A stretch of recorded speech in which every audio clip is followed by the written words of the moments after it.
Hello friends, कैसे हैं आप लोग। स्वागत है आप लोगों का मेरे इस चैनल पर।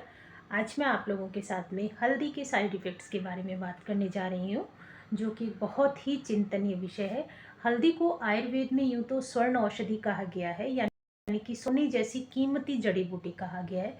लेकिन क्या आप जानते हैं कि अगर हल्दी का इस्तेमाल गलत तरीके से या ज़रूरत से ज़्यादा किया जाता है तो ये औषधि जो होती है वो हमारे लिए पॉइजन के रूप में बन जाती है। जी हाँ, आज हम बात करेंगे हल्दी के छिपे हुए खतरों के बारे में। तो सबसे पहले मैं बहुत शॉर्ट में हल्दी के बारे में आपको बताती हूँ कि आयुर्वेद में हल्दी को हरिद्रा के नाम से जाना जाता है। यह कफ और पित्त को बैलेंस करती है, ब्लड प्यूरिफायर का काम भी करती है और हमारे शरीर की सूजन को भी कम करती है।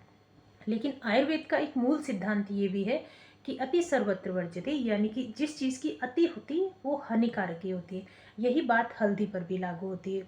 तो अब मैं बताने जा रही हूँ हल्दी के साइड इफ़ेक्ट्स के बारे में। हल्दी का जो मेन साइड इफ़ेक्ट होता है वो होता है पित्त का बढ़ना, यानी कि इंक्रीज पित्त को करती है ये। हल्दी स्वभाव से गर्म होती है, उष्णवीर्य होती है। ज़्यादा मात्रा में लेने से शरीर में हमारा पित्त बढ़ता है, जिससे जलन होती है, हमारे सीने में भी जलन होती है, एसिडिटी, और चेहरे के ऊपर मुहासे होते हैं, दाने होने लगते हैं। जिन लोगों को पहले से ही गर्म प्रकृति के या शरीर में जलन का आभास जिनको रहता है, उन्हें बार बार उल्टी की समस्या भी हो सकती है। उन लोगों को हल्दी कम मात्रा में लेनी चाहिए। हल्दी का दूसरा साइड इफ़ेक्ट हमारे लीवर के ऊपर पड़ता है। आपको पता होगा कि हल्दी में कुर्क्यूमाइन नामक का एक सब्सटेंस पाया जाता है जो कि लीवर को डिटॉक्स करने का काम करता है। लेकिन अगर ये आप हल्दी ज़्यादा यूज़ करते हैं तो ये आपके लीवर के ऊपर बहुत ज़्यादा वेट प्रोड्यूस कर देता है। अगर आप रोज़ाना बहुत ज़्यादा मात्रा में हल्दी पाउडर या कोई हल्दी का सप्लीमेंट ले रहे हैं तो इससे आपके लीवर के एंजाइम इंक्रीज़ होंगे और आपके शरीर में थकान और दर्द दोनों ही चीज़ बढ़ती रहती है। फिर इसके बाद में हम लोग बात करते हैं कि हल्दी जो होती है वो प्राकृतिक रूप से ब्लड को पतला करती है, यानी कि ब्लड थिनिंग का काम करती है। इसीलिए अगर आप पहले से ही ब्लड थिनर कोई मेडिसिन जैसे कि एस्प्रिन या वार्फिन ले रहे हैं तो हल्दी का जो अधिक सेवन है वो आपके ब्लीडिंग का खतरा बढ़ा देगा।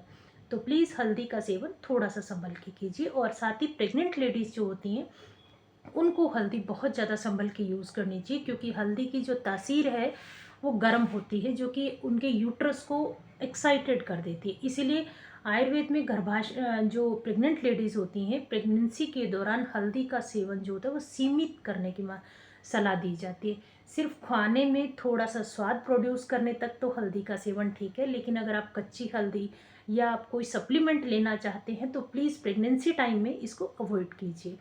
हल्दी में क्या होता है, ऑक्सीलेट की मात्रा होती है जो शरीर में कैल्शियम के साथ मिलकर हमारे एक स्टोन को बनाने का काम करती है।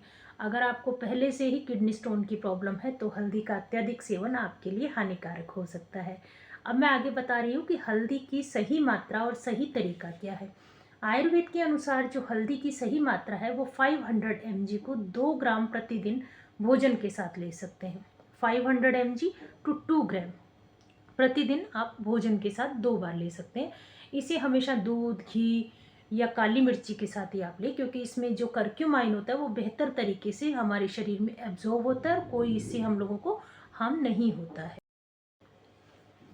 तो फ्रेंड्स, आपने देखा कि हल्दी सच में अमृत के समान है, लेकिन अगर इसका इस्तेमाल जो होता है ना वो समझदारी से न किया जाए तो यही अमृत हमारे शरीर के लिए एक पॉइजन का काम भी करता है। तो आयुर्वेद हमें सिखाता है कि औषधि जब तक औषधि है, जब तक उसकी सही मात्रा और सही तरीके से ही उसको यूज़ किया जाए, अदरवाइज़ वो हम लोगों को बहुत नुकसान पहुंचा सकती है। इसीलिए हल्दी का सेवन हमेशा संतुलित मात्रा में, सही तरीके से और सही समय पर करें। आपको ये वीडियो अगर ज़रा सी भी इन्फॉर्मेटिव लगी हो तो प्लीज़ वीडियो को लाइक, शेयर और कमेंट ज़रूर कीजिएगा और चैनल को सब्सक्राइब कीजिए, ताकि मैं आपको आगे भी इसी तरह की इन्फॉर्मेटिव वीडियोस देती रहूं।